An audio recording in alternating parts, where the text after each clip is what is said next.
Estamos gravando a nossa aula do dia 27 de maio de 2021. Na nossa escola bíblica de hoje, nós vamos olhar para os livros de 1ª e 2ª Crônicas, numa jornada empolgante que começamos lá em Gênesis. Nesse semestre vamos até Ester, em agosto a gente retoma e vai até Malaquias. Quero dar uma palavra para você que assiste gravado, né, este encontro aqui.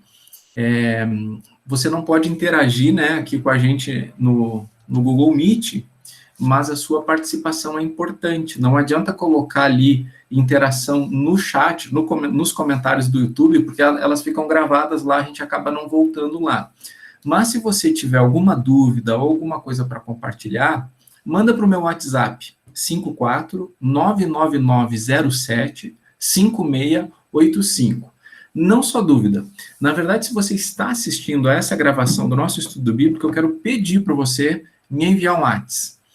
Diga que você está assistindo, né, o estudo bíblico sobre 1ª e 2ª Crônicas, para a gente saber qual é o alcance, né, desse tempo que nós estamos tendo juntos aqui. Isso vai alegrar muito o nosso coração. E nós vamos orar agora, consagrando a Deus esse tempo juntos.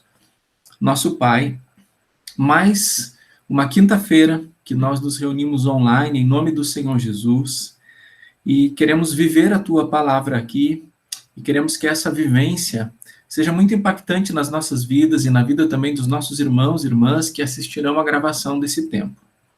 Faz aquilo que só o Senhor pode fazer e nos leva a fazermos o que o Senhor espera da nossa parte. Sabemos que a vida de Cristo em nós torna possível aquilo que para nós seria impossível. Eu te louvo por estes irmãos e irmãs que estamos aqui conectados hoje e que o Senhor vá além das nossas expectativas e nos surpreenda, porque a tua palavra é maravilhosa. Em nome de Jesus. Amém.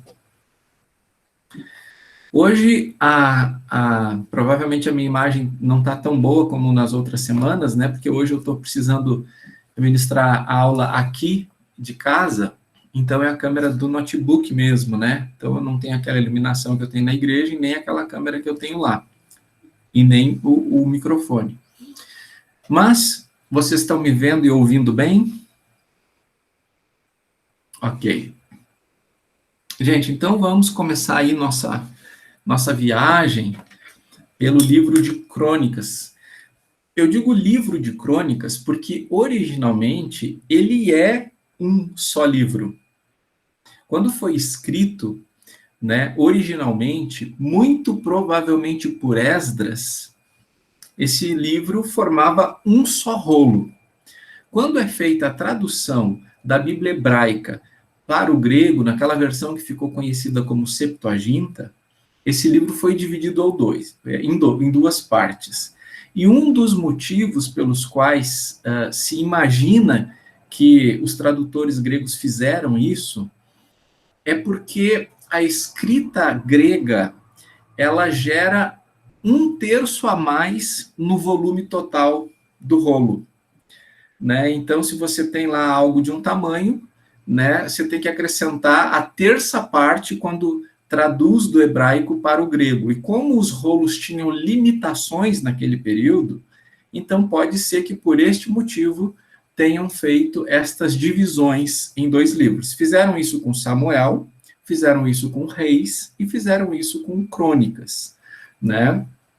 E também fizeram isso com Esdras Neemias, que acabaram virando 2 livros, mas se entende que era uma unidade literária, certo? A questão é que isso não muda absolutamente nada o seu conteúdo. O seu conteúdo é o mesmo, então não altera a palavra de Deus, né? Essas divisões em mais do que um livro. Assim como as divisões em capítulos e versículos.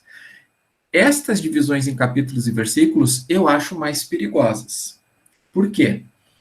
Porque os crentes, nós desenvolvemos o hábito, né, que por um lado é muito saudável e muito bom, de gravar versículos.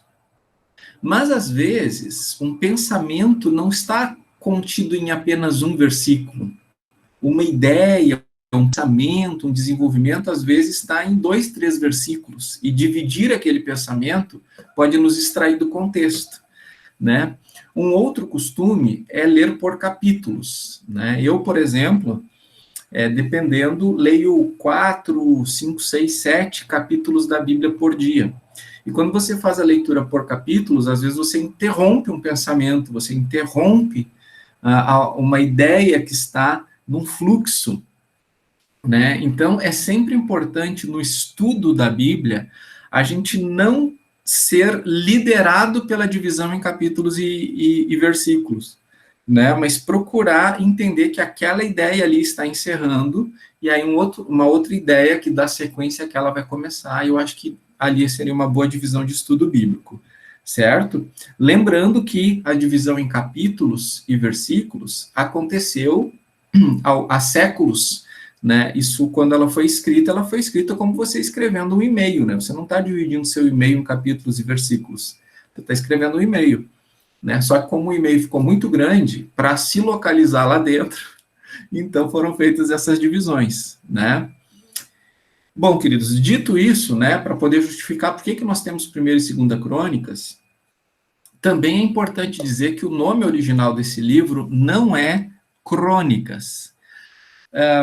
É atribuído a Jerônimo, né, um dos primeiros teólogos, por assim dizer, né,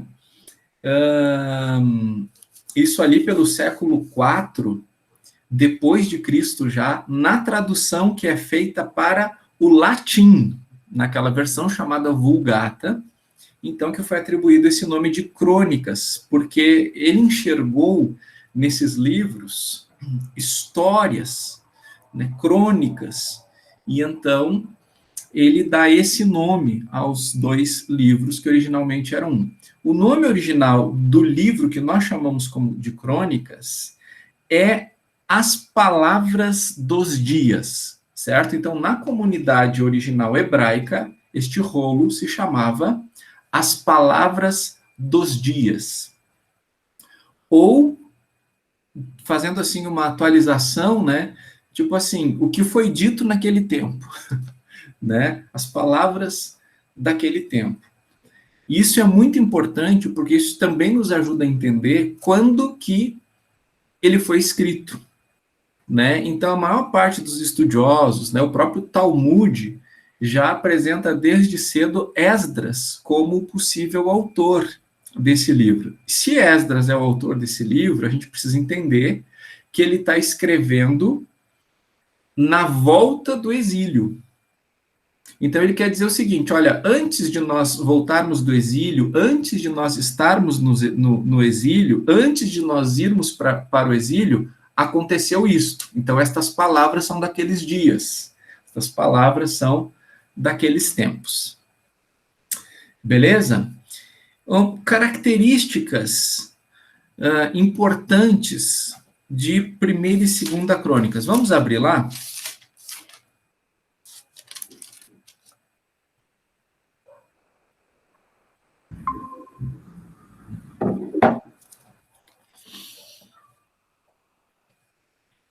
Boa noite, Karine. Boa noite.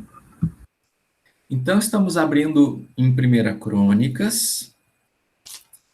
E antes de nós olharmos para o texto especificamente, deixa eu falar sobre algumas características, alguns detalhes, tá?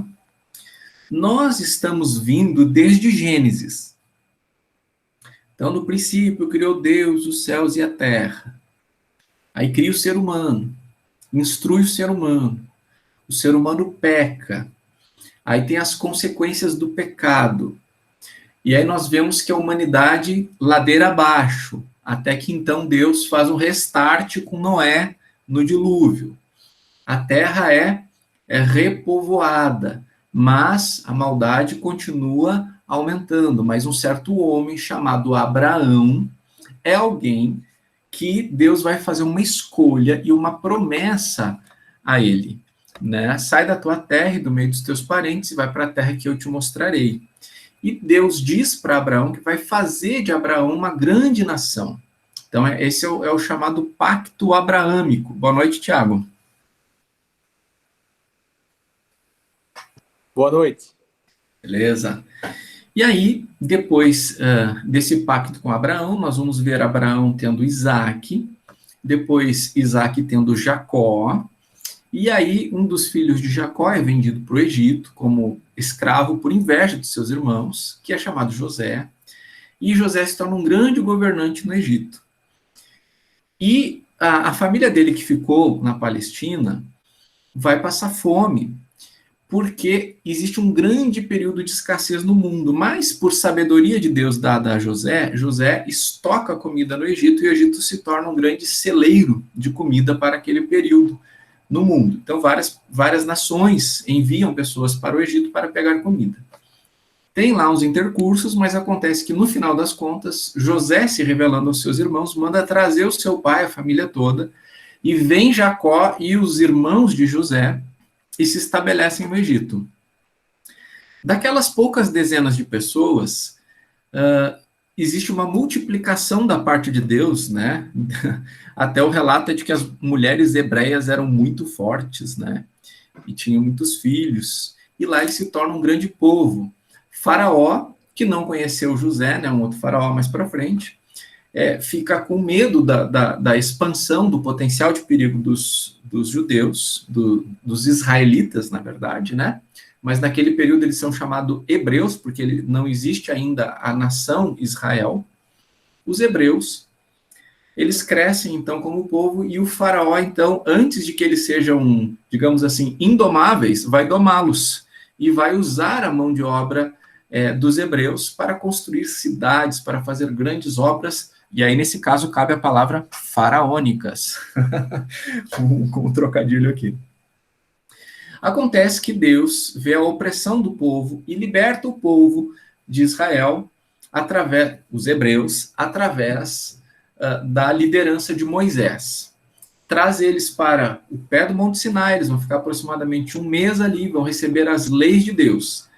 E aí, então, nós já vimos aqui nesse breve relato, um panorama rapidíssimo de Gênesis, de Êxodo, e agora nós chegamos em Levítico, que é aquele 1 ano no pé do Monte Sinai, onde o povo vai receber através de Moisés as leis e vai construir o tabernáculo. Construído o tabernáculo, eles vão seguir caminho em direção à Terra Prometida, e nós vamos ver isso acontecendo no livro de Números.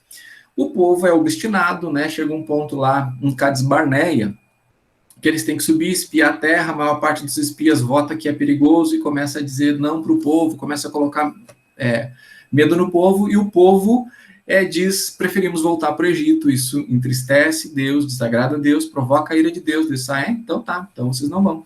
Eles tentaram ir sozinhos, não deu certo, e acontece que aquela geração toda morreu no deserto nos 40 anos em que circularam por ali. Até que nós vemos Josué, então, liderando, né, desde que Moisés era o grande líder, mas Moisés era um líder, Josué era um líder militar. E aí, Josué lidera batalhas, tem até aquele momento maravilhoso lá em que Josué está liderando o povo em batalha lá embaixo, Moisés está lá em cima com as mãos estendidas, né? E quando Moisés está orando com as mãos estendidas, o povo está vencendo, mas quando Moisés cansa, o povo começa a perder, então as pessoas seguram as mãos de Moisés, então mostrando que a força não está lá no militarismo de Josué, mas está no Senhor, o Deus dos exércitos.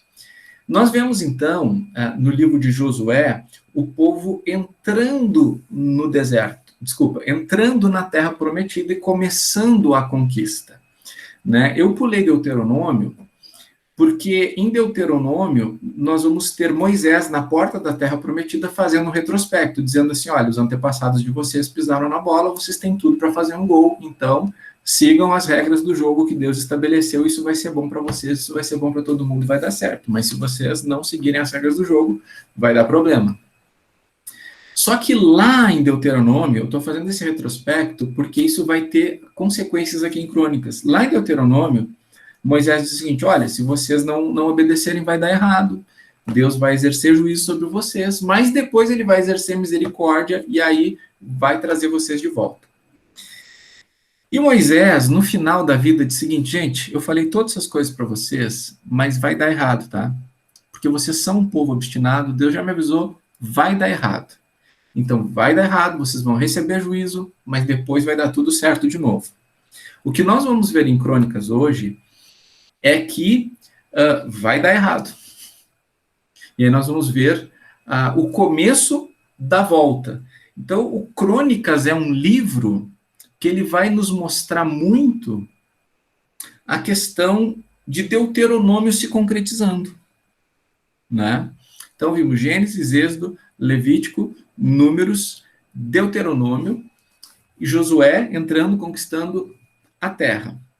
E aí, Josué vai morrer e não vai ficar, digamos assim, um líder forte na nação, e a nação vai se fragmentar, digamos assim, né? Na verdade, ela não se consolidou como nação ainda, mas a unidade nacional ainda não vai acontecer, porque nós vamos entrar num período de juízes. No período de juízes, Deus levanta libertadores em determinadas regiões do país, quando aquela região do país está ameaçada por aquele povo vizinho. Então, nós vamos ver vários ciclos em juízes, e esses ciclos são de apostasia, opressão, arrependimento e livramento. Daí começa tudo de novo. Apostasia, consequência da apostasia, que é a opressão por algum povo inimigo, o arrependimento, o livramento, e aí tudo de novo, né? E aí aquela ênfase que o autor de Juízes, provavelmente Samuel, traz, né? As pessoas faziam o que elas bem queriam porque não tinha rei em Israel.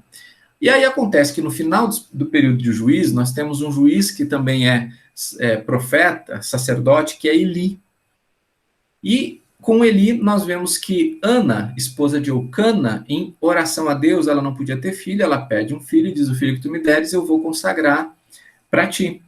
Então nasce Samuel e ela leva lá, depois que o Samuel sai do desmame, e diz para Eli: estou consagrando aqui ele para Deus, e Eli vai criar o menino dali para frente. E aí tem toda aquela história do fala que teu servo ouve, né? E Samuel cresce e se torna um grande líder para a nação.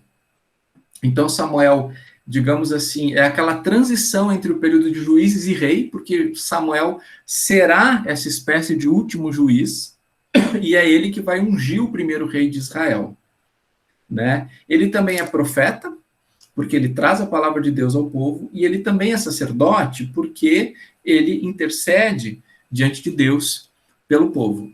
E ele vai, então, ungir o primeiro rei de Israel, que é Saul, e vai ungir o segundo rei de Israel, que é Davi.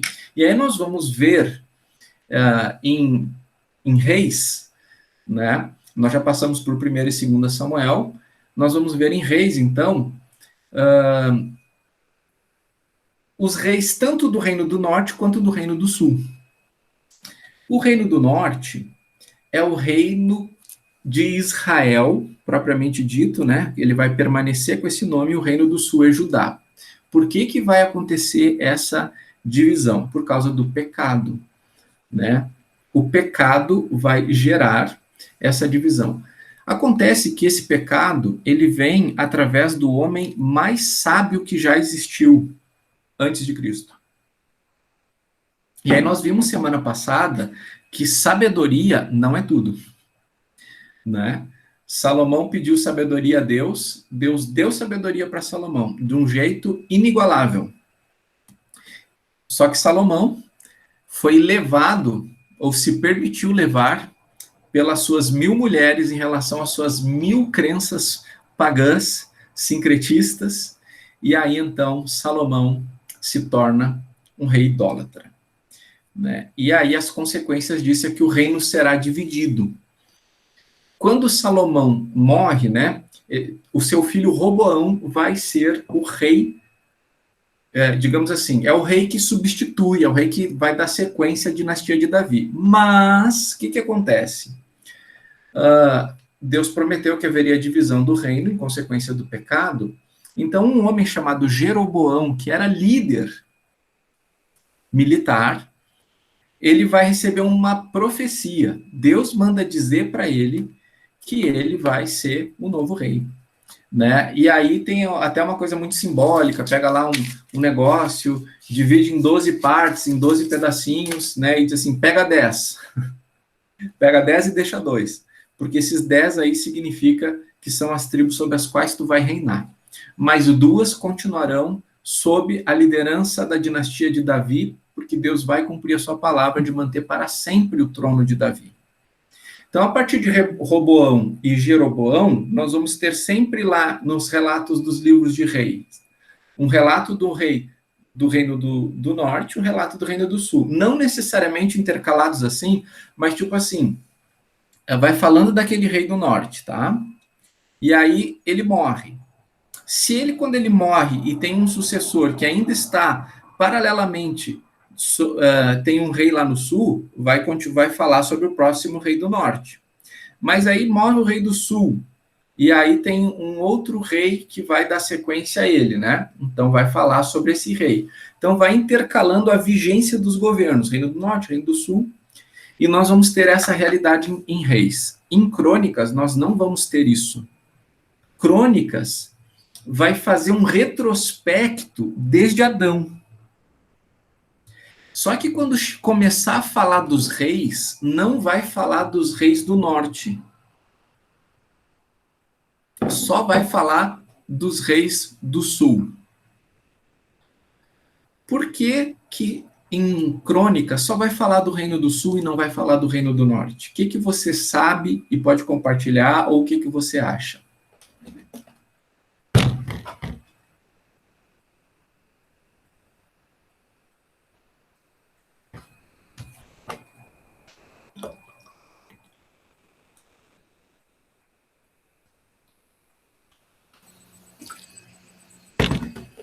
Porque o foco seria o ofício sacerdotal?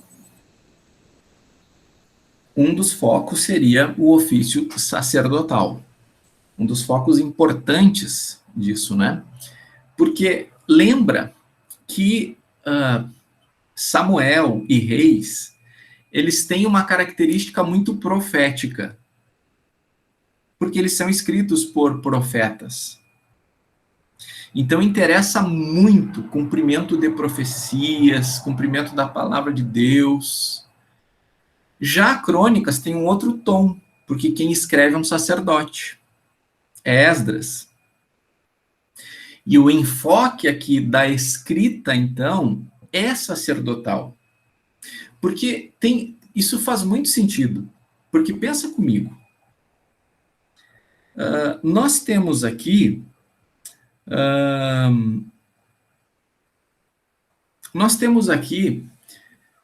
atuando, né, no período de reis, com influência aqui até sobre conteúdo, Jeremias. Nós temos Samuel lá, né, em 1 Samuel, tá lá, o reis. Deixa eu só receber alguém aqui.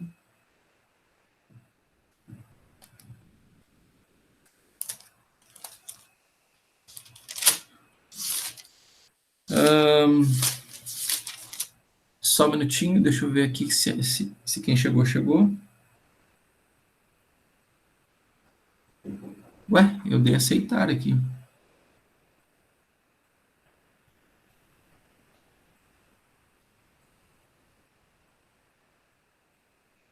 Chegou. Boa noite, Rita, bem-vinda.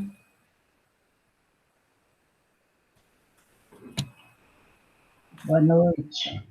Boa noite.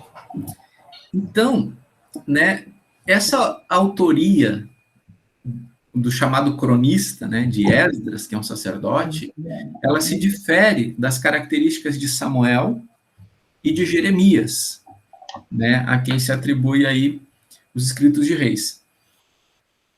E como eu estava dizendo para vocês, faz muito sentido, porque, pensa comigo, Jeremias está escrevendo antes do povo ir para o exílio, ou logo que o povo vai para o exílio. O nosso estudo de Esdras e Neemias vai ser muito interessante, porque ele vai ser muito histórico, tá? A gente vai ver todos os movimentos do mundo aí, nesse período. A gente vai falar sobre o Império Assírio, Babilônico, Persa, Grego, Romano, né? A gente vai trazer bastante informações lá de Daniel, vai ser bem legal, tá? Mas Jeremias, ele ainda é aquele profeta que está dizendo, gente, vai dar errado, vai dar errado, vai dar errado, vai dar errado. Deu errado. Então, o profeta, né? Só que agora vem Esdras, e ele vai reescrever a história dos reis do Reino do Sul, só que ele não tem mais o objetivo de escrever vai dar errado, vai dar errado, vai dar errado, porque já deu errado. Qual é o objetivo dele? Dizer, gente, deu errado, Deus fez dar certo de novo. Então vamos honrar isso. Vamos honrar Deus. Então nós temos lá, digamos assim, muita ênfase na palavra de Deus sobre o povo, né, em Samuel, em Reis. E aqui em Crônicas nós vamos ter, gente, vamos fazer a nossa parte, né? Olha só como Deus estava agindo o tempo todo, né? Vejam só, e é até interessante que como o tom de voz de Crônicas é sacerdotal, diferente do tom de voz de Samuel e Reis, que é profético, praticamente não se enfatizam os erros dos reis aqui em Crônicas. Entende? Porque a voz profética está lá, denunciando, né? A voz sacerdotal está dizendo assim, mas ele nos aceita. Mas ele nos aceita. Então, por isso que a gente não pode escolher só a voz profética ou só a voz sacerdotal. Nós precisamos andar juntas, né?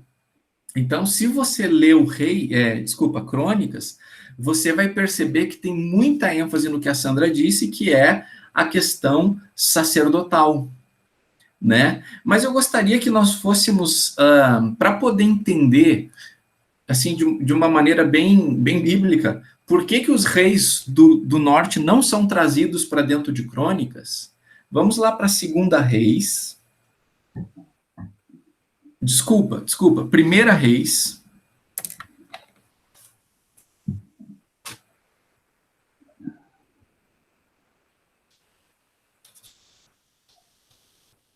Capítulo 12.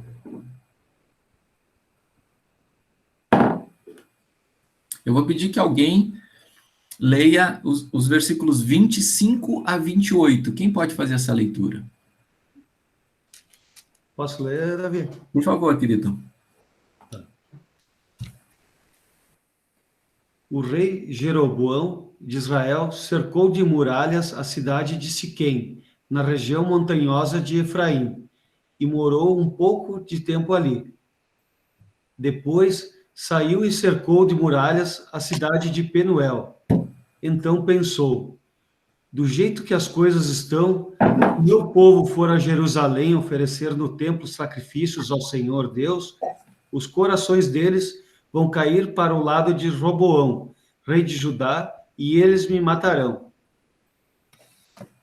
Por isso, ele fez 2 touros de ouro e disse ao seu povo, já chega de ir a Jerusalém para adorar a Deus.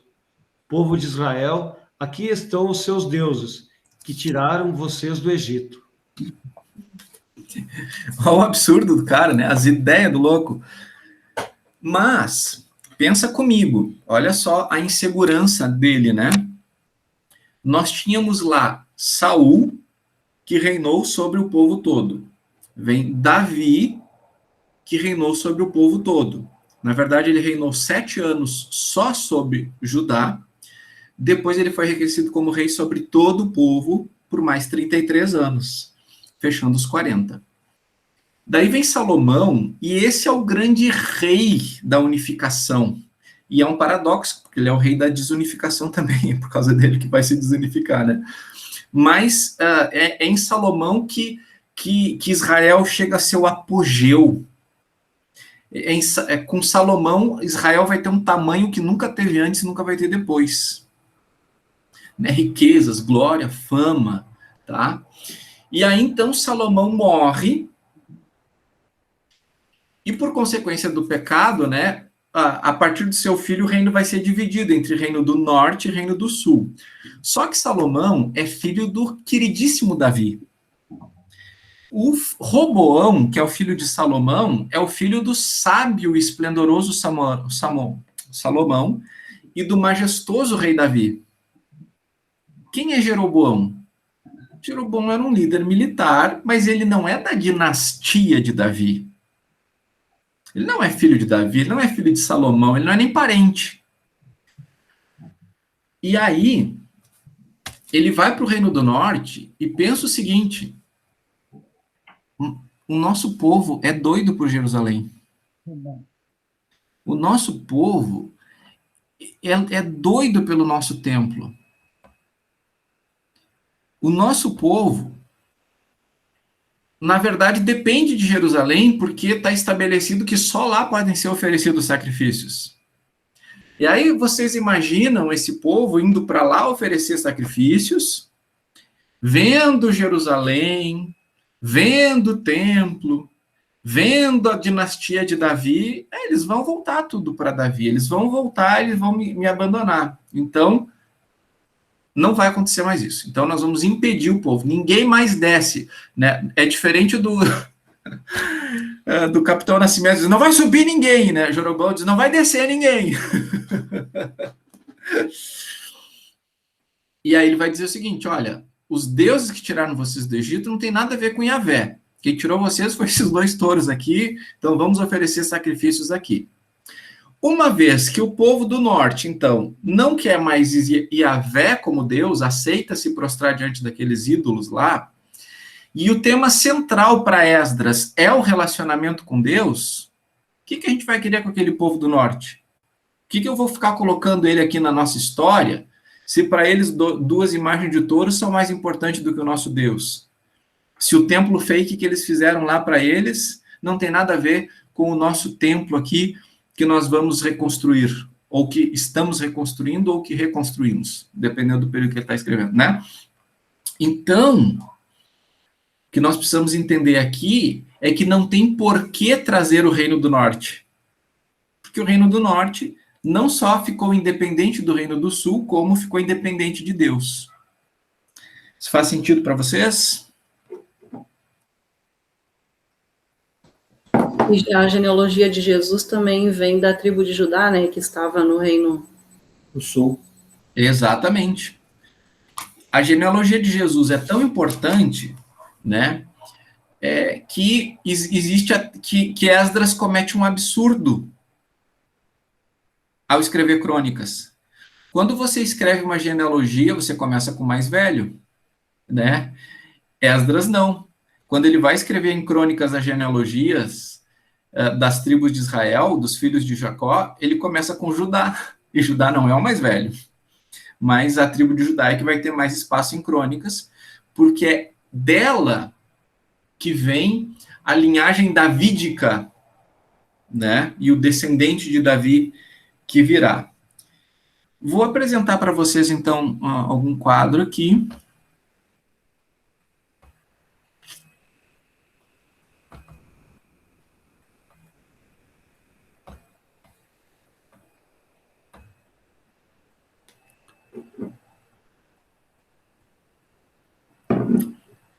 Tá aparecendo?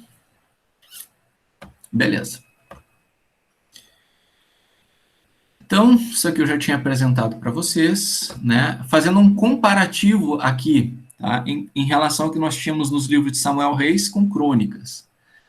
Samuel Reis tinha uma continuação da história de Israel do reino, desde o Reino Unido até os 2 cativeiros. Em Crônicas, nós temos foco sobre o Reino do Sul e a linhagem davídica. Nós temos uma ênfase da história política em Samuel e Reis e da história religiosa em Crônicas. Já falei sobre a autoria profética, né, e a autoria sacerdotal, que faz essa diferença. Samuel e Reis são escritos logo depois dos eventos e durante alguns eventos, né, atribuindo a Jeremias, ao profeta Jeremias. Já Crônicas é escrito muito tempo depois, porque Esdras, ele não viveu aquilo, né? Ele não viveu, ele provavelmente tenha nascido no exílio, então ele só tem o retrospecto, né, por inspiração do Espírito Santo, da história que ele está narrando, né? Nós temos tons mais negativos de rebelião e tragédia em Samuel, justamente pela ênfase profética, e mais positivos, né? Registra a apostasia? Sim, mas sempre traz uma esperança a despeito da tragédia. Mensagem de juízo em Samuel e Reis, mensagem de esperança em Crônicas. Falhas humanas sendo retratadas e a fidelidade de Deus sendo retratado aqui em Crônicas. Inclusive, deixa eu trazer para vocês aqui algumas informações sobre essa questão da ênfase mais positiva sacerdotal de Esdras, né? Por exemplo, Esdras não vai apresentar Davi como aquele cara que tem que se fazer de louco, literalmente, no meio dos filisteus. Ele não vai apresentar Davi como um fraco no início em relação a Saul, tendo que fugir. Ele não vai fazer relatos do período em que Davi é um rei sozinho em Hebrom, né? Vai citar, assim, de ano passado que o pessoal foi lá em Hebrom implorar para Davi ser o rei, digamos assim, né? Então, Crônicas não quer fazer o povo ficar triste, vamos dizer assim. Crônicas quer que o povo trabalhe, fiel a Deus, dando prioridade para Deus, certo? Tanto é que nesse período em que Esdras está escrevendo, né, depois com Neemias, ali nessa época, nós vamos ter Ageu, Zacarias e Malaquias, os 3 últimos profetas do Antigo Testamento, com palavras muito fortes para o povo priorizar as coisas de Deus, né? Então a ênfase é, gente, olha como a nossa história é bonita, apesar dos fracassos, Deus fez dar certo, está nos fazendo a gente ter uma segunda chance. Então por isso nós temos um tom de voz mais, digamos assim, positivo aqui em Crônicas. Continuar compartilhando com vocês.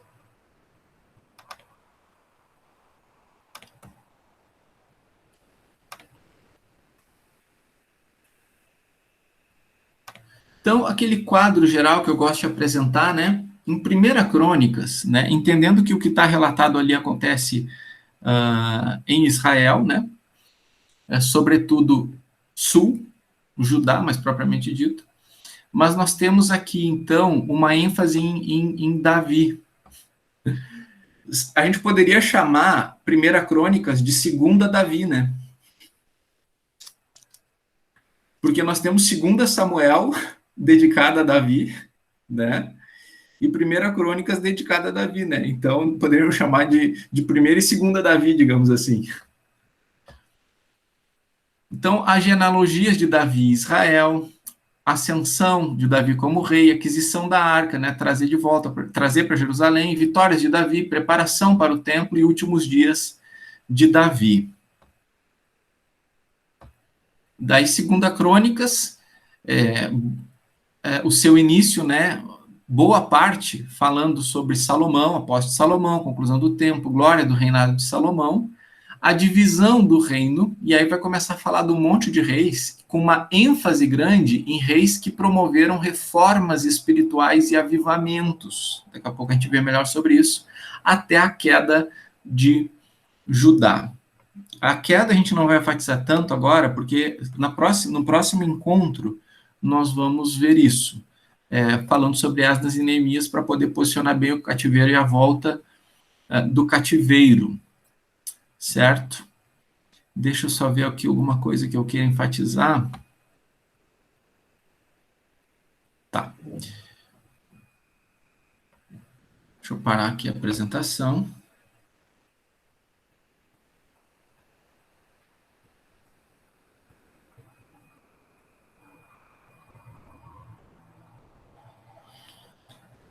Bom,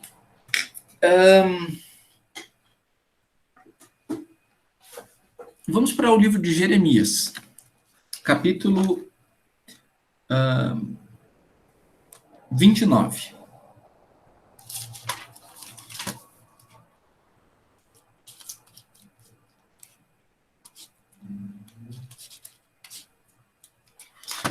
Jeremias, capítulo 29.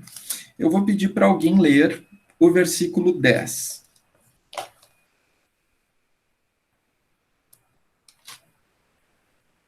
Não. Desculpa. O que eu estou fazendo aqui? Jeremias 29, 10. Tá certo.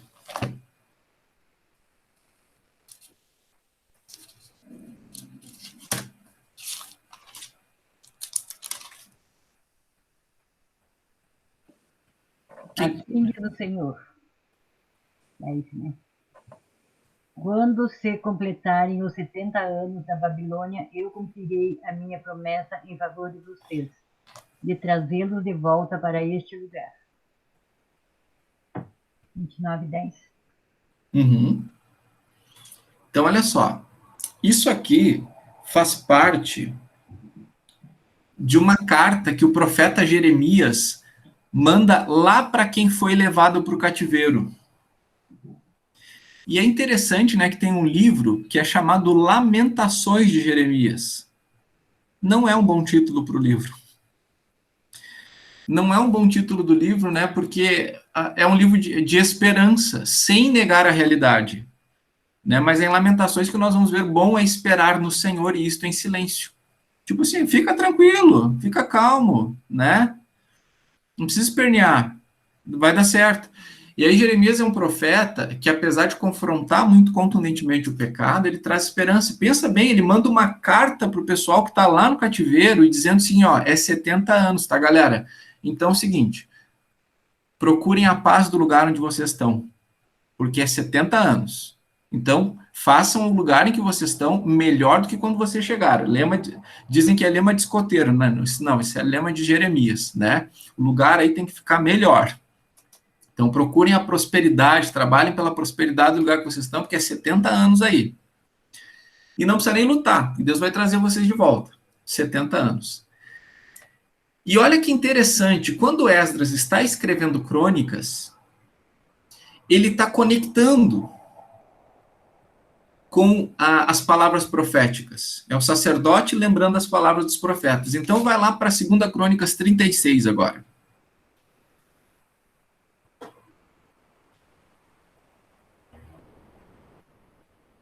Pode repetir, pastor? 2 Crônicas 36, 21.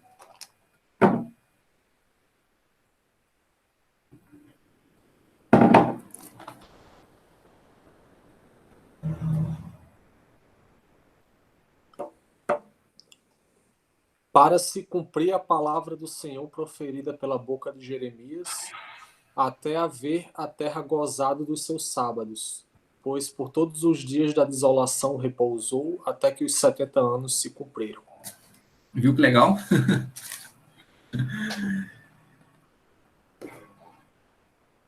Então, de certa maneira, é como se Esdras estivesse dizendo assim, olha, gente, quando Deus diz que faz, ele faz. Né?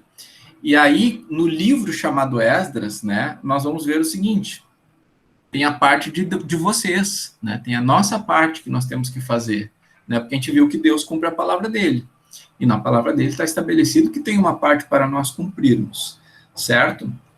Bom, como eu disse para vocês, né, a gente vai ver melhor sobre o cativeiro no próximo encontro, mas vai haver duas espécies de cativeiro, um cativeiro no local em que Jerusalém é dominada, e tipo assim, mas eles podem continuar vivendo ali, desde que o rei pague tributos, né, e que eles sigam as grandes regras do Império Mundial do período. Só que o rei se rebela, e quando o rei se rebela, vem Nabucodonosor, depois do ano 586, e aí destrói tudo. Aí, então, não é só um cativeiro político in loco, né, mas é um cativeiro militar fora. Né? Só que, diferentemente do reino do norte, que foi espalhado pela Assíria, as comunidades judaicas levadas para o exílio, né? As comunidades do sul que são levadas para o exílio, elas vão ficar mais concentradas. E elas vão ter mais poder. Porque, gente do céu, pensa comigo como Deus é maravilhoso, tá? Quando o povo é levado para o exílio, numa das levas, Daniel é levado para o exílio, junto com aqueles que nós ficamos sabendo cujos nomes foram mudados para Sadraque, Mesaque e Abednego. E sabe que Daniel vai se tornar o primeiro-ministro do império dominante do mundo todo. o que significa que toda vez que o rei se ausenta da capital, quem fica no lugar é Daniel. E não só isso, nós vamos ter Esther, que vai casar depois com um rei persa, a esposa do homem mais importante do mundo. Então, quando a gente olha assim, só friamente, tu vê, né, os persas mandando o mundo, os babilônios mandando o mundo, mas do lado desse homem tem uma pessoa de Deus. Do lado desse homem tem uma pessoa de Deus. Né? Na verdade, Deus cerca essas pessoas, esses dominantes do mundo, né? Porque Esdras está ali com o rei. Neemias está ali, a ponto do rei ver que ele está triste. Está triste por quê, meu amigo?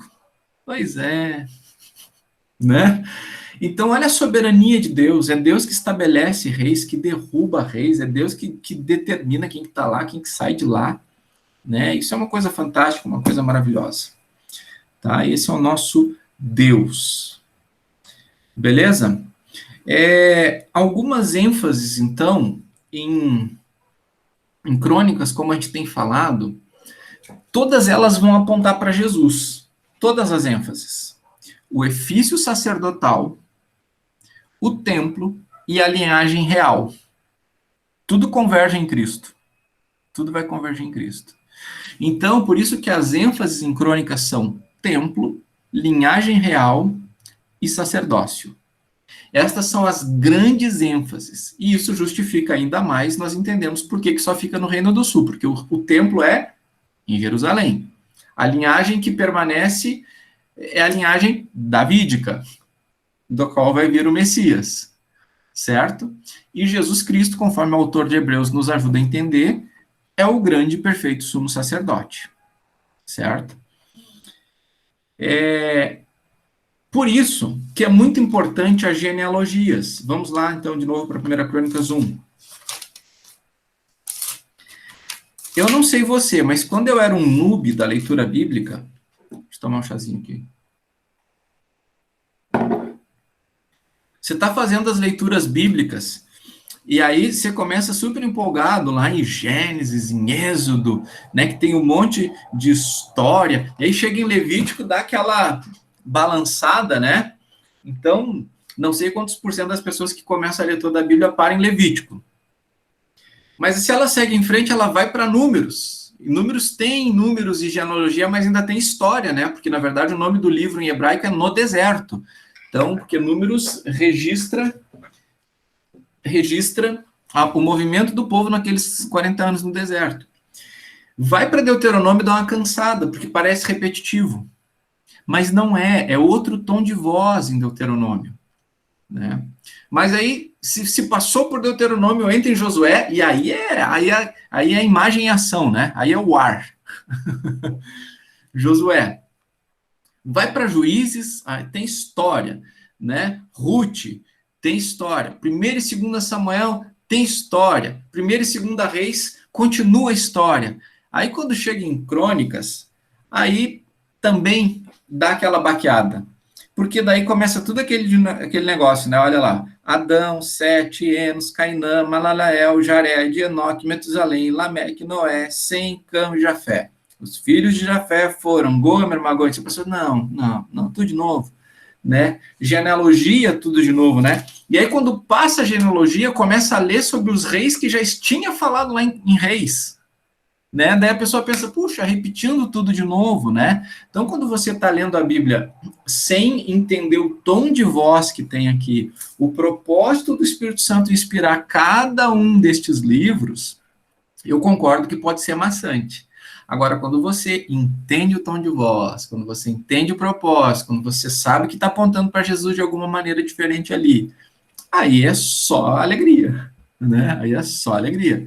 Então, por que é importante essa genealogia aqui, gente? Olha só, lembra que Esdras escreve na volta do exílio.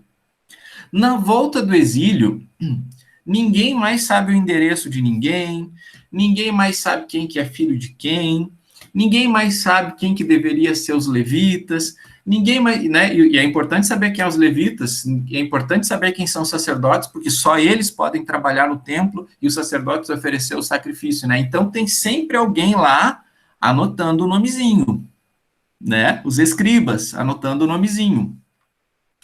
Então, você vai voltar para casa, mas imagina, se você não sabe quem são os levitas, você vai botar quem para trabalhar no templo? Se botar as pessoas erradas, vai dar problema, né? Claro que o templo ainda tem que ser reconstruído, mas até esse processo aí, né? Você espera que a dinastia de Davi vai ter continuidade, mas quem que é descendente de Davi? Certo? Nós estamos esperando o Messias, que é da tribo de Judá, mas quem que é da tribo de Judá? Então é muito importante que alguém esteja anotando.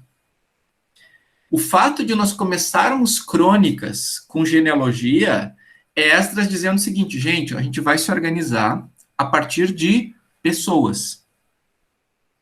As pessoas certas, nos lugares certos, na hora certa. Isso não é um princípio de liderança de John Maxwell.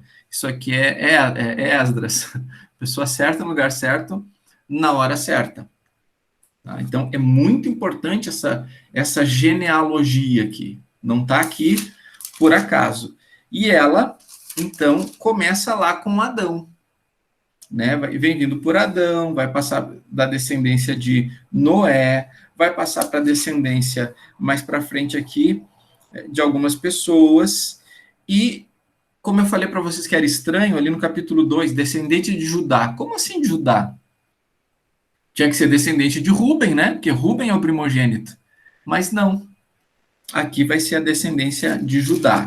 Vai continuar falando, né? Afinando, chega em Davi, a descendência de Davi, no capítulo 3. Aí, de novo, no capítulo 4, os descendentes de Judá. Simeão. Lembra que Simeão é uma tribo que fica dentro da tribo de Judá, então faz sentido que esteja colocadinho aqui. Aí só depois é que vem de Rúben.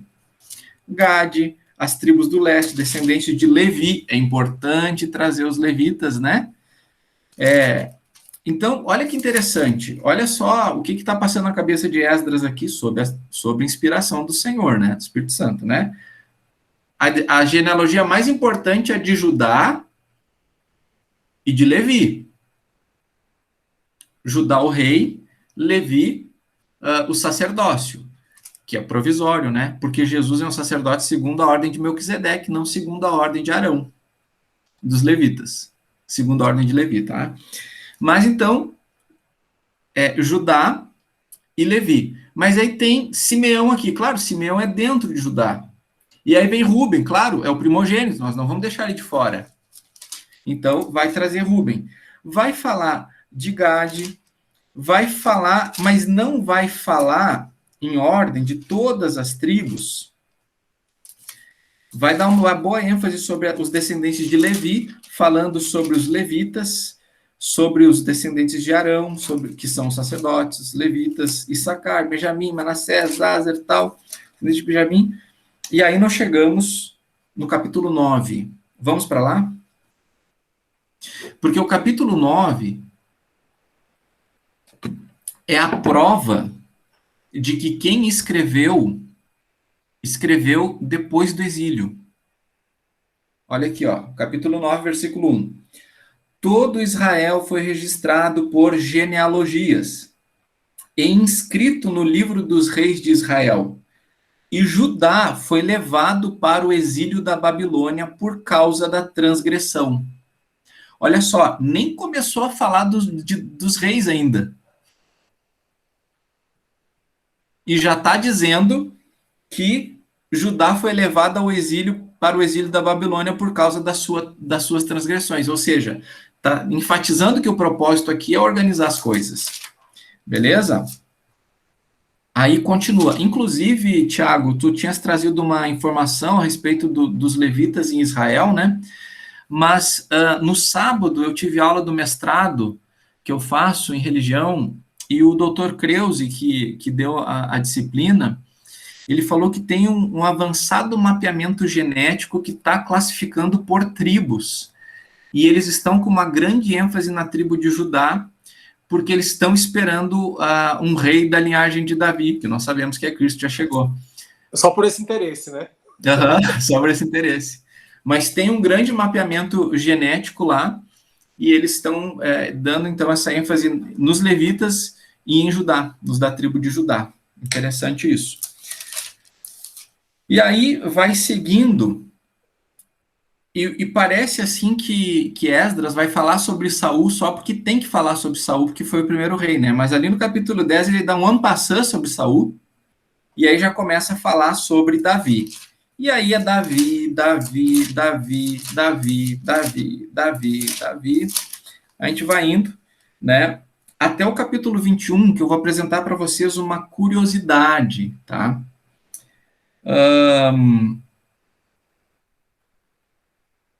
Lá no capítulo 21, está escrito assim: Davi edifica um altar na eira de Ornã, que lá em Reis está Araúna, né? Que é, enfim, a mesma pessoa.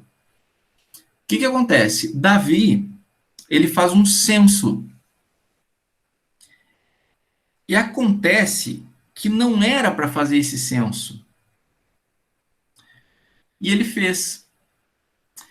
E lá em Reis, diz que Deus, na verdade, né, que Davi fez o censo e Deus ficou bravo com ele e tal, mas lembra que lá o tom de voz é profético, né? E aqui é sacerdotal. Lá é mais de juízo, aqui é mais de graça e misericórdia. Então, olhem quem que Esdras coloca a culpa por Davi ter feito o censo. Vamos lá para 2 Samuel 24. Todo mundo lá. 2 Samuel 24.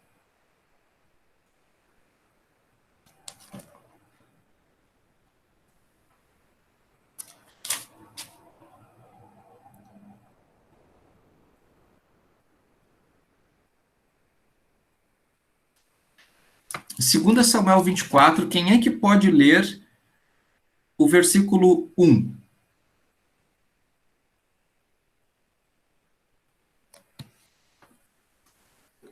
Mais uma vez irou-se o Senhor contra Israel e incitou Davi contra o povo, levando-o a fazer um censo de Israel e de Judá.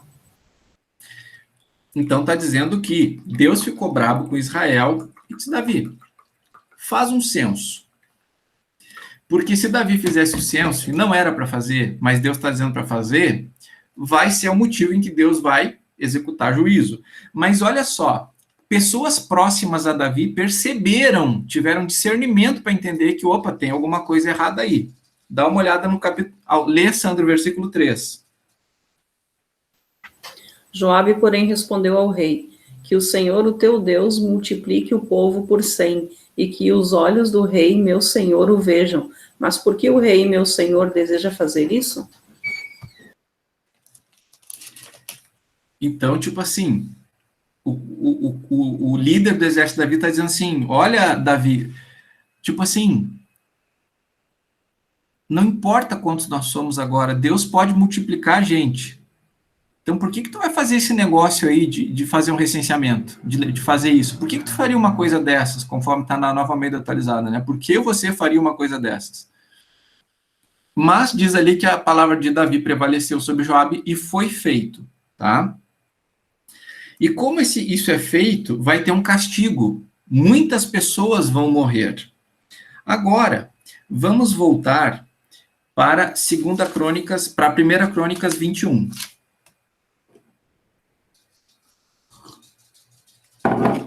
Alguém lê o versículo 1.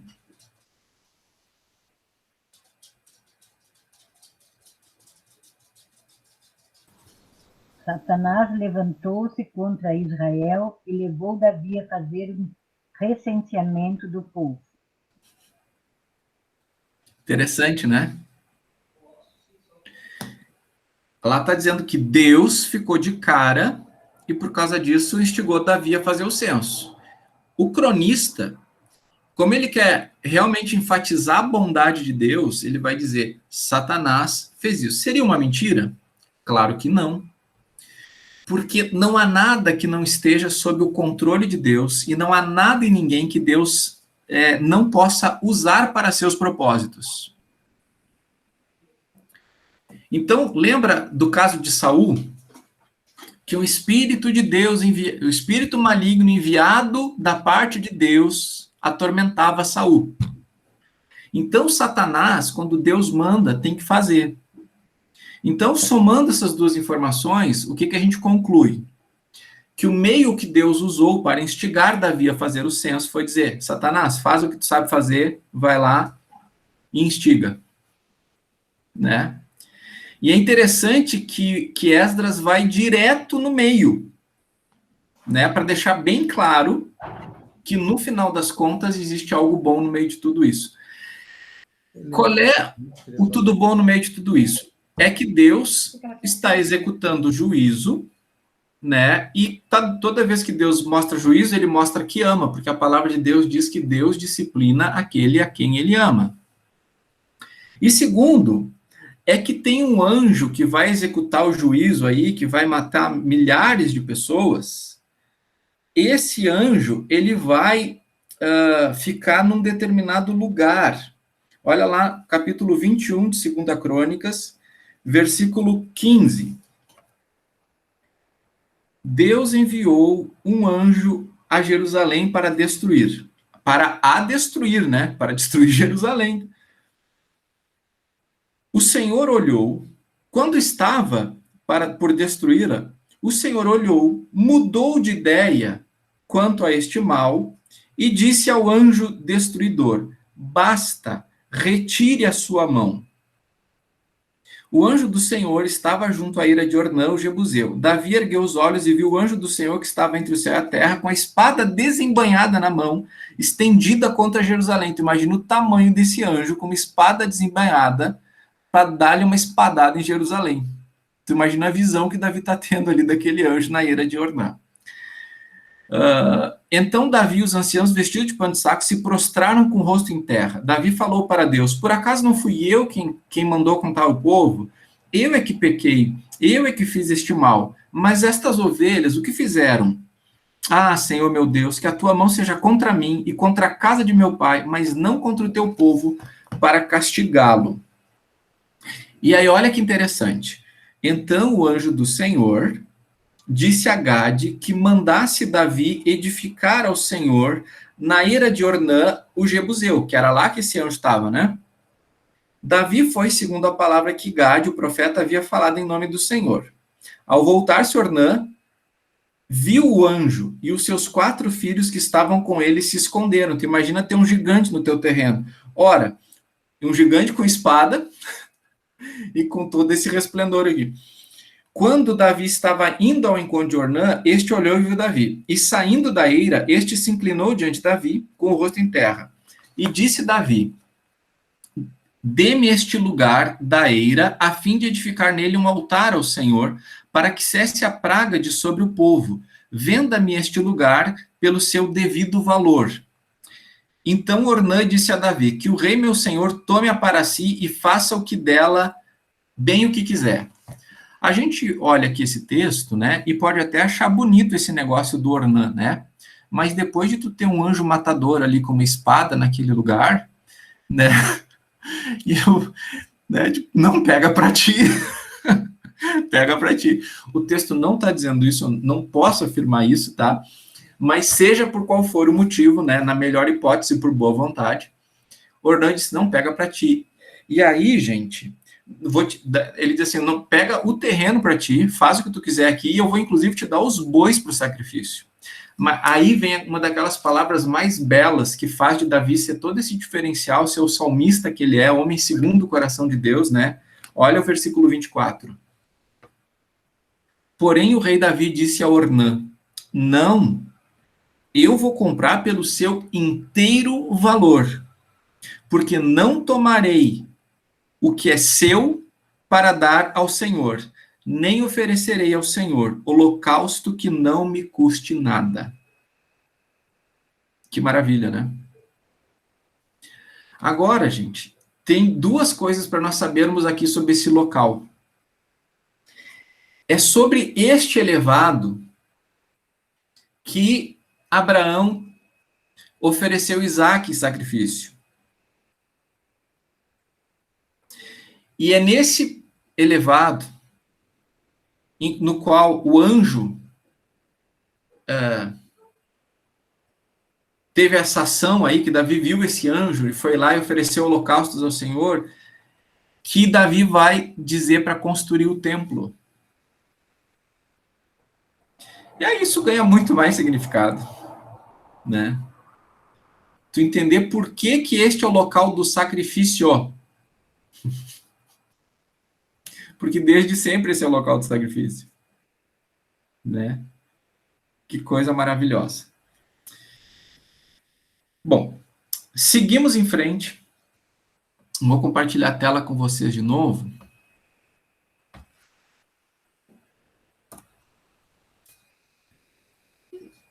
Na verdade, não. Na verdade, nós vamos ver o seguinte. Tem algo que eu gostaria que nós olhássemos, que é o famoso texto de 2 Crônicas 7,14. Que cá entre nós, evangélico gosta muito. Só que esse texto não é para evangélico.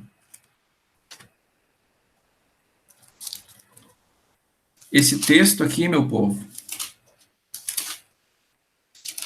é para Israel.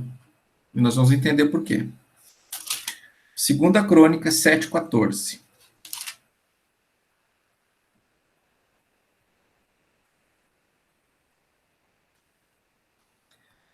Se o meu povo, que se chama pelo meu nome, se humilhar, orar, me buscar e se converter dos seus maus caminhos, eu ouvirei dos céus, perdoarei os seus pecados e sararei a sua terra. Por que eu estou dizendo para você que esse texto não é para mim, não é para você? Volta aí algumas folhas antes, tá?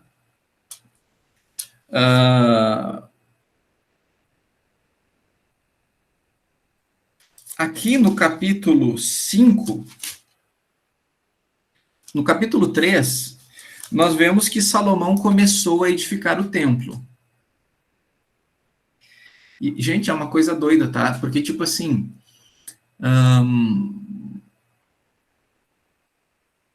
no sábado passado eu estudei o livro de Daniel, das 9 da manhã a mais ou menos 5:30 da tarde. O livro de Daniel, das 9 da manhã às 5:30 da tarde, no mestrado, né? E o professor pediu 1.500 desculpas, porque ele ensina Daniel em algumas semanas. Então, um livro da Bíblia ele dá aula durante 2 semanas. Ele pediu desculpa porque a gente passou só manhã e tarde num livro, né? E a gente passa aqui 2 horas para ver o livro todo. Então, é assim, gente, é muito en passant, tá? Porque a palavra de Deus, ela é rica em detalhes, ela é surpreendente, ela é maravilhosa, ela é inspiradora. Então, não tem como a gente entrar em tudo, né? Então, se ele lá pedir desculpas, eu tenho que pedir misericórdia, né? Mas a gente vai dando essa por cima aqui. Salomão edifica o templo, no capítulo 3, aí tem detalhes que tem ali, utensílios, coisas são colocadas no templo. Salomão leva a arca para o templo, e aí Salomão, ali no capítulo 6, vai fazer um discurso para o povo, e faz uma oração a partir do versículo 12, né? Então, olha o que ele pede, né? Lá no versículo 12, 18, a gente vê que ele tem consciência, né? Mas será que de fato Deus poderia habitar com os homens na terra? Eis que os céus e até os céus não te podem conter, muito menos esse templo que eu edifiquei. Ou seja, Salomão constrói o templo e diz assim, olha, eu sei que Deus não vai morar aqui, até porque a palavra de Deus diz que Deus não habita em templos feitos por mãos humanas, né? Então Salomão diz assim, ó, eu sei que nada pode te conter, Deus, então a ideia aqui não é que essa aqui vai ser a tua casa, no sentido de que tu vai habitar aqui. Mas, como uma representação da tua casa, versículo 19, atenta, pois, para a oração que o teu servo e para a súplica, ó Senhor, meu Deus, ouvindo o clamor e a oração que o teu servo faz diante de ti, que os teus olhos estejam abertos dia e noite sobre este templo, sobre este lugar, do qual disseste que o teu nome estaria ali, para ouvires a oração que o teu servo fizer neste lugar. Ouve, pois, as súplicas do teu servo e do teu povo de Israel quando orarem neste lugar. Ouve do lugar da tua habitação, dos céus, ouve e perdoa. E aí Salomão vai ficar fazendo vários pedidos a Deus, tá? mas a ênfase é aquele templo e aquele lugar. Uma coisa para entender, Deus não pediu para ninguém construir o templo, tá, gente? Deus mandou fazer um tabernáculo. O tabernáculo era de tecido. Deus nunca mandou fazer um templo. Nunca, jamais. Tanto é que quando Davi disse assim, vou fazer um templo para Deus, o profeta Natan diz, é isso aí, vai lá e faz. Daí Deus chama Natan no cantinho e diz assim, Natan, como assim? Como que tu vai lá dizer para Davi? Eu não mandei dizer isso aí. Vai lá e diz, como assim? Né? E aí, então, por boca de Natan, Deus vai dizer para Davi, eu é que faço uma casa para ti, não é tu que faz uma casa para mim. Deus é tão engraçado nesse sentido, tipo, olha que, né? Tipo, cara, como assim? Sou eu que faço casa para ti. Tu vai querer fazer uma casa para mim? E Deus diz, nesse tempo todo, eu tenho morado de lugar em lugar, em tenda, no sentido do símbolo da sua presença. Tu vai querer me confinar num lugar, né? Mas, como Davi é homem segundo o coração de Deus, e Deus leva em consideração, né, a intenção de Davi, Deus diz, tá, mas tudo bem, só que não vai ser tu, vai ser teu filho. Né? E então Salomão vai construir. E aí Salomão, então, constrói, e como Salomão sabe que Deus não pediu o templo, Salomão diz assim, por favor, Deus, quando a gente orar nesse lugar, quando a gente pedir perdão nesse lugar, e quem estiver longe, olhar para esse lugar, perdoa, cura, dá força. E aí, olha só que interessante. Aqui no capítulo 7, vamos ler o seguinte, 11.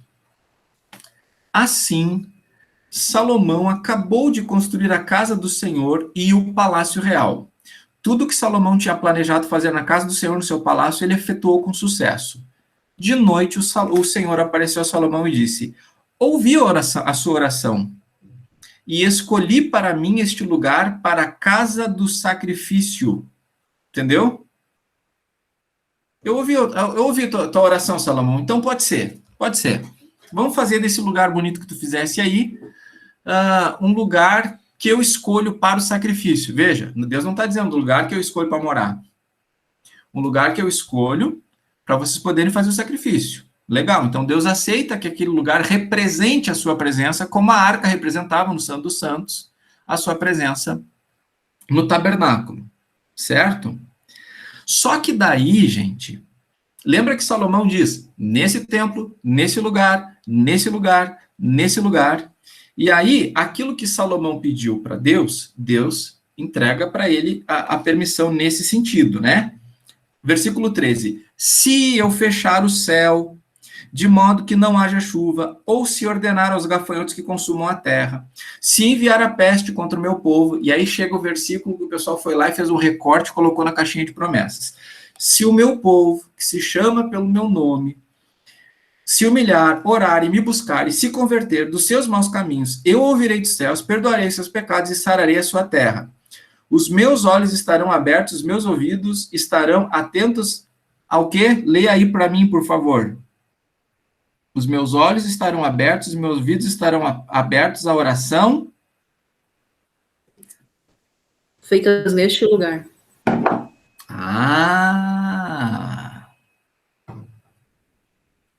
Isso não diz nada para nós? A gente não tem o direito de recortar esse capítulo 14 porque tem gente que está usando esse versículo aqui contra o coronavírus. Muito bem intencionados, tá? Muito bem intencionados, mas sem entendimento bíblico. Muito pastor pregou e está pregando que se a igreja se arrepender, Deus vai parar com o coronavírus. Mas deixa eu dizer uma coisa para vocês. Guerras, rumores de guerras, pandemias, aumento da maldade, esfriamento do amor, pode fazer o que tu quiser. Pode ir de joelho daqui até o fim do mundo, pode ficar de jejum até morrer, pode chorar em arrependimento. Não vai mudar. É profecia, é cumprimento. Tu entendeste? Então não adianta pegar aqui 2 Crônicas 7,14 como uma fórmula, o negócio está ruim, vamos orar, vamos se arrepender, vamos se humilhar. Isso era no tempo dos juízes. No tempo dos juízes funcionava assim. Então, o que Deus está dizendo aqui nesse versículo 14 está associado ao templo de Jerusalém. É por isso que, até o templo cair, ninguém acredita que Israel cai.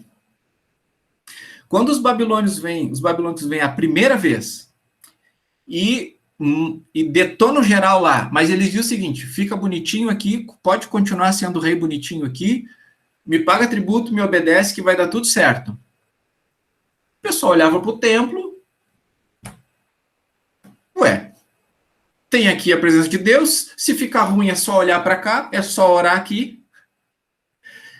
Você vai ver em Jeremias que Jeremias vai dizer mais ou menos assim, não adianta ficar dizendo templo, templo,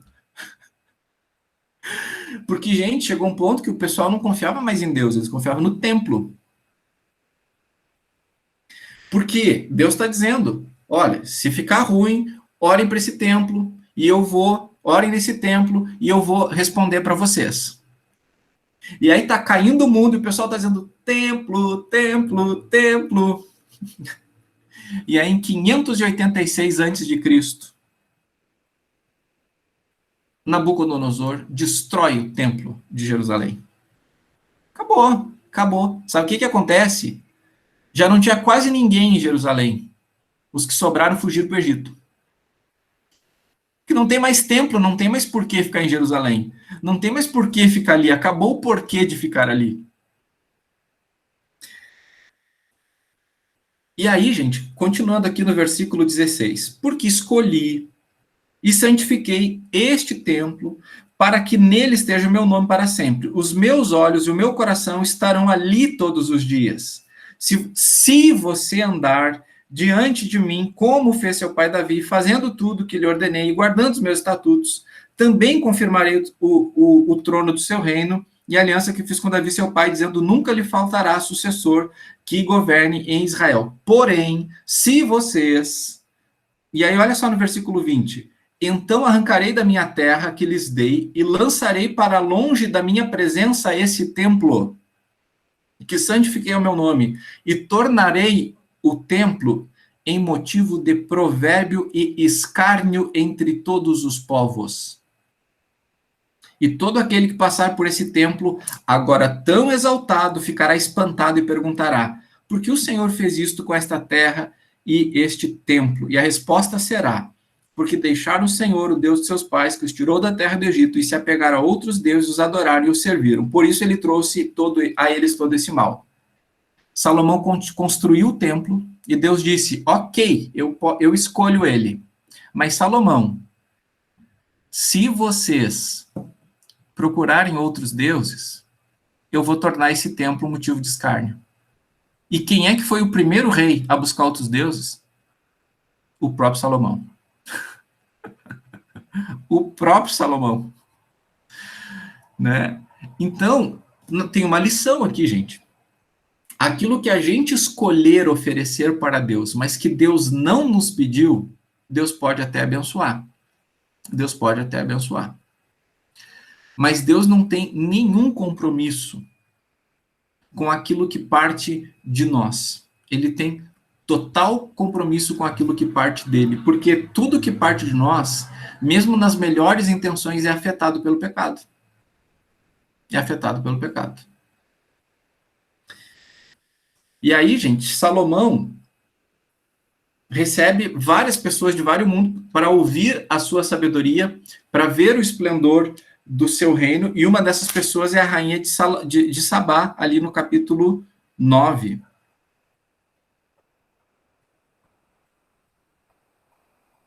E Salomão mostrou para ela o templo e o holocausto que oferecia na casa do Senhor. Ou seja, já não tinha mais tanto a ver com Deus. Tinha cada vez mais a ver com Salomão, né? A gente gosta de digamos assim, criticar Acabe, né? Como Acabe foi um rei mau. Olha o que ele fez no Reino do Norte. Olha Manassés no Reino do Sul, como foi um rei mau, né? Mas não Salomão, né? Salomão tão querido, tão sábio, homem tão bom. porque a gente prefere escolher aquelas partes que nos inspiram e ignorar aquelas outras partes, né? Que o cara que constrói o templo é o motivo da ruína do templo. Não sozinho, né? Não sozinho, mas é o que dá início a essa idolatria. Primeiro que ele fazia uma coisa que jamais deveria fazer, né? Ele oferecia sacrifícios a Deus fora de Jerusalém. Ele oferecia sacrifícios fora do lugar que deveria fazer. Melhor dizendo, porque se bem que Davi já tinha trazido a arca para Jerusalém. E Deus tinha dito que só tinha um lugar para isso acontecer. E Salomão fazia culto para Deus em lugares que Deus disse, não faça cultos para mim. Então veja como é que começa sutil, né? É para Deus, mas não do jeito de Deus. E quando você faz para Deus não do jeito de Deus, você vai acabar fazendo não para Deus. E a gente vê isso em Salomão. Eu estou enfatizando bastante Salomão e o templo, porque em Crônicas isso é centro, digamos assim, né? De maneira que este centro vai apontar para Jesus. A partir do capítulo 10, depois de Salomão morrer, no capítulo 9, nós vamos ver a revolta das 10 tribos de Israel, com toda aquela história que eu falei para vocês, né? Roboão vai tentar ainda conquistar de novo as 10 tribos do norte, Deus diz, não vai subir. Agora Deus diz, não vai subir, tá? Então não foi o Capitão Nascimento que disse isso no Tropa de Elite, né? Lá no capítulo 11, Deus diz, não vai subir ninguém. Deixa eles lá, isso aí é juízo que está acontecendo, tá? Bom, aí a gente vai vendo reis. E existe uma grande ênfase para reis bons em Crônicas. Nós temos 20 reis de Judá. 12 reis são maus e 8 reis são bons. E a maior parte desses reis bons promoveram reformas religiosas. Eles vinham depois de um período que as pessoas esqueciam o templo de Deus, que as pessoas ignoravam o sacrifício, que as pessoas deixavam de observar a Páscoa, deixavam de observar o sábado, deixavam de observar a leitura das Escrituras. E aí, então, alguns reis, por exemplo, Asa, Josafá, Joás, Ezequias e Josias, promoveram grandes reformas. Vamos lá para o capítulo 34 para ver a última reforma, né, de Josias. 2 Crônicas 34.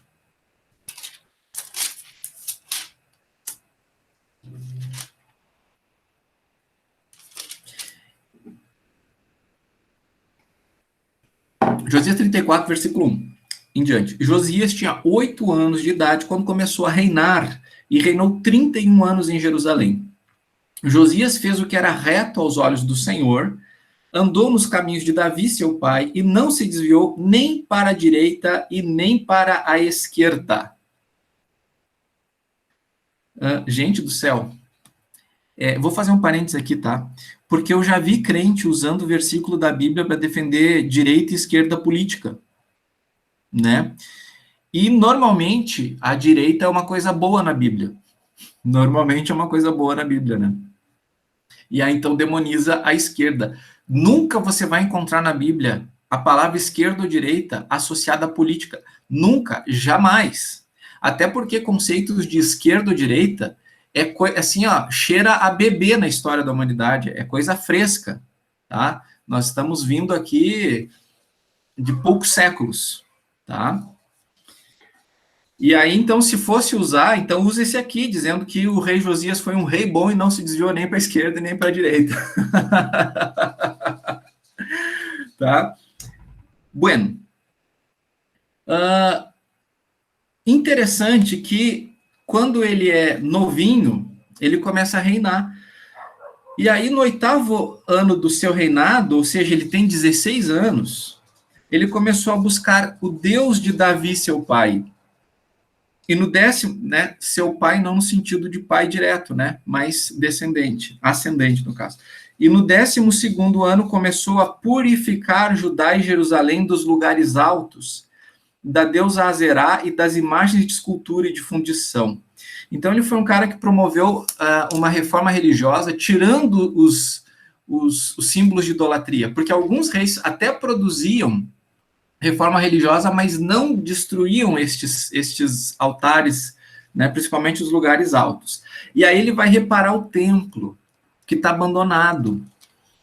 Aí ele vai reparar o templo, mas olha só, porque a gente pensa que, em geral, tinha lá o templo e tinha pessoas mantendo o ofício, né, de sacerdote, de levitas. Não, gente, não. Durante muito tempo, se suspendia o ofício de levitas, se suspendiam os sacrifícios, porque o povo estava em completa obstinação, se perdiam os livros da lei, né, a Torá se perdia. Mas olha só, no capítulo 14, enquanto se tirava o dinheiro que havia trazido à casa do Senhor, Ilquias, o sacerdote, achou o livro da lei do Senhor. Gente, olha que tristeza e alegria ao mesmo tempo, tá? O sacerdote achou o livro. O que isso significa? Estava perdido. Que estava perdido, né? Que nem o sacerdote tinha o livro. Esse é um exemplo de anjo que eu gosto de trazer nas aulas de teologia, né?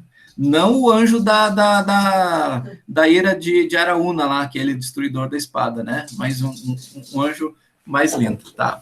Obrigado, meu amor. Gente do céu, o sacerdote não tinha o livro da lei. Mas acontece que o rei diz, vamos reformar o templo. O pastor não tem a Bíblia. Oi? O pastor não tem a Bíblia. Gente, é o fim da picada, né? Então, o motivo de felicidade é que ele achou o livro. O motivo de infelicidade é que ele não tinha a menor ideia de onde é que estava o livro, né?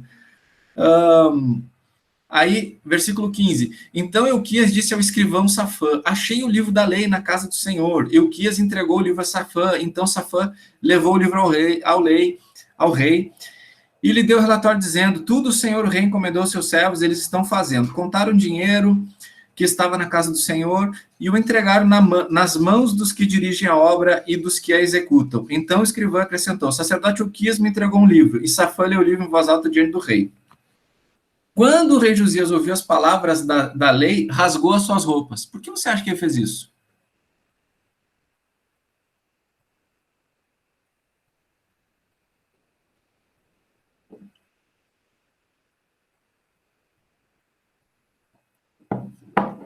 Por que você acha que ele fez isso?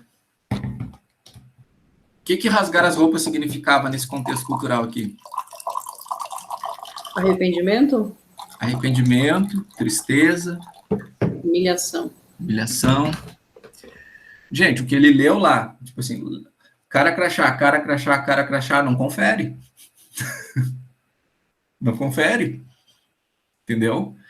Então, tipo assim, nossa, agora dá para entender por que a gente chegou no ponto que a gente chegou. Dá para entender o que a gente está vivendo. Dá para entender o que está acontecendo. Né? Daí, versículo 21, vão consultar por mim e pelos que restaram em Israel e Judá, porque já estava sob, né, opressão, a respeito das palavras deste livro que foi encontrado, porque é grande o furor do Senhor que se derramou sobre nós, porque os nossos pais não guardaram a palavra do Senhor, para fazerem segundo tudo que está escrito. Aí eles vão procurar uma profetisa chamada Hulda, esposa de Salum, encarregado das roupas da coreografia. Não, encarregado das vestimentas da casa do Senhor. Filho de Tocate, filho de Arás. Hulda morava na Cidade Baixa, não é na Cidade Baixa em Porto Alegre, é Cidade Baixa em Jerusalém. Eles lhe contaram o que havia acontecido, e daí ela vai dar instruções ali, tá? Josias renova a aliança, a partir do versículo 29, e olha, gente, no capítulo 35, que momento lindo, vão celebrar a Páscoa, eles nem sabiam o que era mais isso. Vão celebrar a Páscoa, que coisa maravilhosa, né? Aí, versículo 16, assim se estabeleceu todo o serviço naquele dia para celebrar a Páscoa e oferecer holocausto sobre o altar do Senhor, segundo o mandado do rei Josias. Os filhos de Israel que estavam presentes celebraram a Páscoa naquele tempo e a festa dos pães sem fermentos durante 7 dias. Olha só, nunca se celebrou uma Páscoa como esta em Israel, desde os dias do profeta Samuel. Nós estamos falando de quase 500 anos. Quase 500 anos. Nunca se celebrou uma Páscoa como essa desde o profeta Samuel.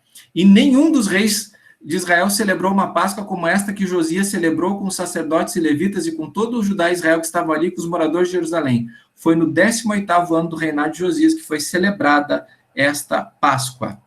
E aí ele morre, mas ele morre por uma besteira. Ele morre por uma besteira pelo seguinte: nós temos o Império Assírio aqui no norte, né, dominando lá a região da Síria, e o rei do Egito, ele quer ir lá combater eles, os assírios, e tem que passar por Israel, porque Israel é o caminho entre eles. E o faraó só quer passar, mas Josias se sente ameaçado, e ele não deixa o faraó passar. E ele vai combater o faraó, e nessa batalha ele vai morrer. Sabe? Uma morte boba, uma morte triste, assim, porque não precisava. Ele não precisava ter feito isso, né? Mas, enfim. E olha só, olha no versículo 21, o faraó. Então Neco, né, o faraó, mandou mensageiros a Josias, dizendo: eu não tenho nada contra você, Josias. Na verdade, o que você tem contra mim, Josias, rei de Judá? Não venho contra você, dessa vez, mas contra o reino do qual estou em guerra. Mas olha que interessante como Deus fala até com quem não é do rei de Judá, né? E Deus disse que me apressasse. Pô, Deus foi lá e falou com o faraó do Egito, dizendo: sobe. Sobe e luta lá em Carquemes. E Josias diz: não vai passar. Daí o faraó diz assim: Josias, Deus me mandou e disse para eu ter pressa. Josias, não vai passar. E aí então, versículo 22, mas Josias não voltou atrás, pelo contrário, se disfarçou para lutar contra ele, não deu ouvidos às palavras de que Neco havia lhe falado da parte de Deus e foi lutar no vale de Megido. Esse vale de Megido é importante em Apocalipse. Os flecheiros atiraram contra o rei Josias. Então o rei disse aos seus servos: tirem-me daqui, porque estou gravemente ferido, mas não adiantou, ele morreu. Aí versículo 25, olha quem estava ali. Jeremias compôs uma lamentação sobre Josias, e até o dia de hoje todos os cantores e cantoras nas suas lamentações se têm referido a Josias. Eu só não canto essa canção porque eu não tenho a menor ideia de como é que ela é. Isso se tornou um costume em Israel, e essas lamentações estão escritas no livro das Lamentações, tá bom? E aí nós chegamos no finalzinho, que eu não vou falar aqui, porque eu vou retomar isso quando a gente chegar em Esdras e Neemias no nosso próximo encontro. Eu quero terminar aqui falando sobre Jesus, né? Que claramente Davi e Salomão tipificam Cristo, né? Davi em relação ao seu reinado, ao coração de Deus, Salomão em relação à sua sabedoria, ao seu esplendor, certo? Mas algo interessante é que o pacto davídico, né, feito por Deus com Davi lá em 2 Samuel capítulo 7, o cronista traz de volta aqui em 1 Crônicas capítulo 7, 11 a 14, e Salomão se enquadra no cumprimento desse quadro de maneira parcial, mas o pacto é de que Davi vai ter um trono eterno. Então Salomão não é esse cara, porque tem que ser eterno, né, para ficar nesse trono. E então o governante desse trono eterno é Cristo, certo? O fato da tribo de Judá ser colocado como o primeiro e mais importante em Crônicas está totalmente relacionado àquele que é o leão da tribo de Judá. Gênesis 49, 10, pode ler aí?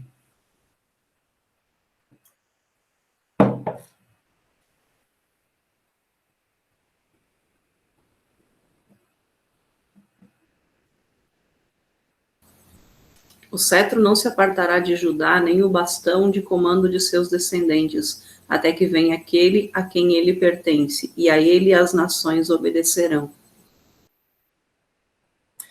Olha só, gente, lá em Gênesis,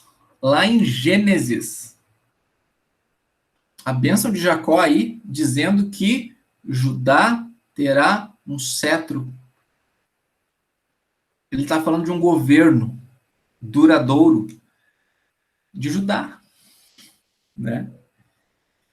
Ele fala sobre Judá é o leãozinho, né? Da onde se atribui a Cristo esse título de leão da tribo de Judá, conforme aquele cântico. Ele é o leão da tribo de Judá. Jesus tomou nossas cadeias e nos libertou. Ele é a rocha da nossa vitória. Lembra? Quem lembra aí? Quem é velho dá um glória. E aí, Misericórdia.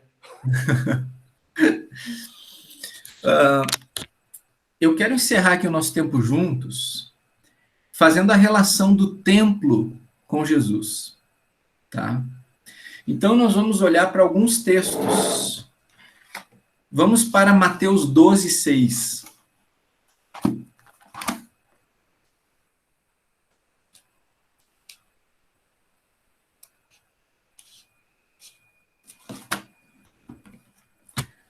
Agora, antes de lermos o Mateus 12, 6, né? Eu tinha falado lá sobre como 1 Crônica 7,14, 2 Crônica 7,14 precisa ser entendido no seu devido contexto, né? Deus fica dizendo para Salomão ali, se. Gente, se tem uma palavra que não combina com a graça, é se. 2 Crônicas 7,14 é tempo da lei. A lei é se. Lembra que o apóstolo Paulo ensina sobre a finalidade da lei? O apóstolo Paulo diz que a finalidade da lei é ressaltar o pecado. Quando Deus diz se, Deus está usando a lei para ressaltar a insuficiência humana para atender a esse se. Porque a lei ressalta a insuficiência humana causada pelo pecado. No tempo da graça, já ficou provado que ninguém conseguiu atender o se. Nenhum conseguiu atender o se. Concorda? Nenhum. Não há um justo que quer. Ninguém conseguiu atender este se. Aí Jesus toma o nosso lugar, perfeito, verdadeiro, maravilhoso, o eterno rei, profeta e sacerdote, insuperável, inaugura um novo tempo da graça. E Jesus, como se dissesse assim, e se eu fizesse isso? E aí terminou o ser. Terminou o ser. Porque onde abundou o ser, superabundou, não precisa mais do ser. Onde abundou o pecado, superabundou a graça. Não é que não existam requisitos no relacionamento com o Senhor Jesus. Mas Deus não deixa de ouvir a oração agora por causa da nossa capacidade ou incapacidade. Porque nós oramos agora não mais olhando para o templo de Jerusalém. Nós oramos olhando para Cristo. E nós não oramos em nome do templo, nós oramos em nome de Jesus. Concorda? Percebe? Então, 2 Crônica 7,14 é bonito, é inspirado por Deus, mas, por favor, solte a tesoura da mão e não recorte mais esse texto para tirá-lo do contexto. Certo? Você vive no tempo da graça. Então, agora, Mateus 12, 6.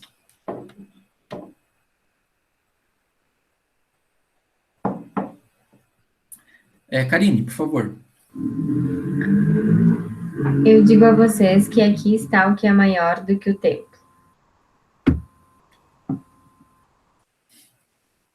Maior em todos os sentidos, né? Porque o templo foi destruído, foi reconstruído menorzinho, tanto é que, gente, a gente vai ver quando o povo volta e reconstrói o templo. Na verdade, quando eles fazem o desenho do templo no qual eles vão construir em cima, os líderes começam a chorar. De tristeza. O templo, ele só vai piorar. Porque ele foi esplêndido, ele é destruído, ele é reconstruído menorzinho. Herodes vem e monta uma Babilônia, mas aí é o templo de Herodes. É um shopping center. Gente, se eu conseguir, eu vou trazer o vídeo para vocês. É um shopping center. Um shopping center. Um troço gigantesco, com pavimentos. É um troço, né? E aí Jesus diz o seguinte, olha, pode destruir esse templo e em 3 dias ele será reconstruído. Olha, tem que ser muito melhor do que aquele lá mesmo, né? Porque aquele, depois que foi desconstruído, nunca mais foi o mesmo. E até Jesus voltar, não vai dar para reconstruí-lo de novo. Então Jesus diz, está alguém aqui que é maior do que o templo. Pode falar comigo. Não precisa se voltar para o templo, pode se voltar para mim. Venham a mim todos vocês que estão cansados e sobrecarregados, e eu os aliviarei. Salomão diz, Deus, quando nós estivermos cansados e sobrecarregados, e quando nós oramos nesse templo, atende. E Jesus diz, venham a mim. A gente já está terminando aqui, tá? São 9h30, mas só esses 2 últimos versículos aqui. João 2,19.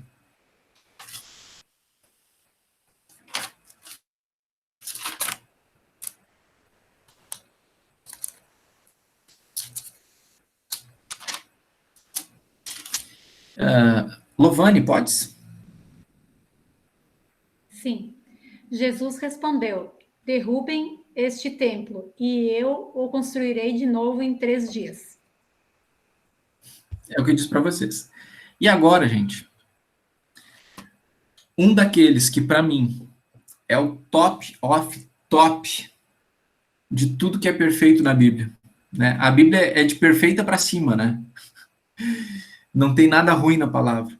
Mas vamos dar uma olhada nesse último versículo aqui, Apocalipse 21, 22.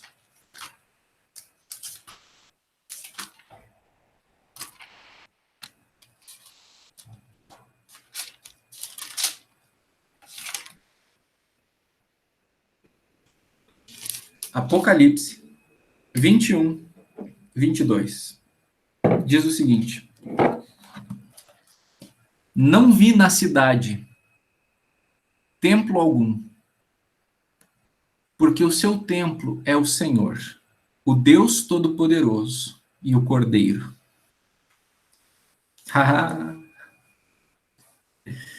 Entendeu, gente?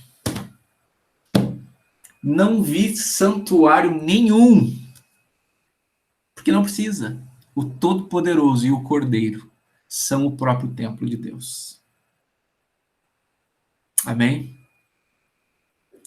Senhor Jesus, obrigado, porque Tu és um templo que nos inclui e fizeste de nós templo, no qual o Senhor habita. Não templos feitos por mãos humanas, mas feitas com a própria palavra de Deus, nos tirando do barro e estabelecendo Tua vida em nós, nos dando o Teu Espírito. Nós Te louvamos, verdadeiro templo, verdadeiro rei, verdadeiro profeta, verdadeiro sacerdote. Em nome de Ti, Senhor. Amém. Bênçãos, boa noite a todos e a todas, até domingo, se o Senhor permitir. Boa noite. Boa noite. Boa noite, Deus abençoe. Boa noite.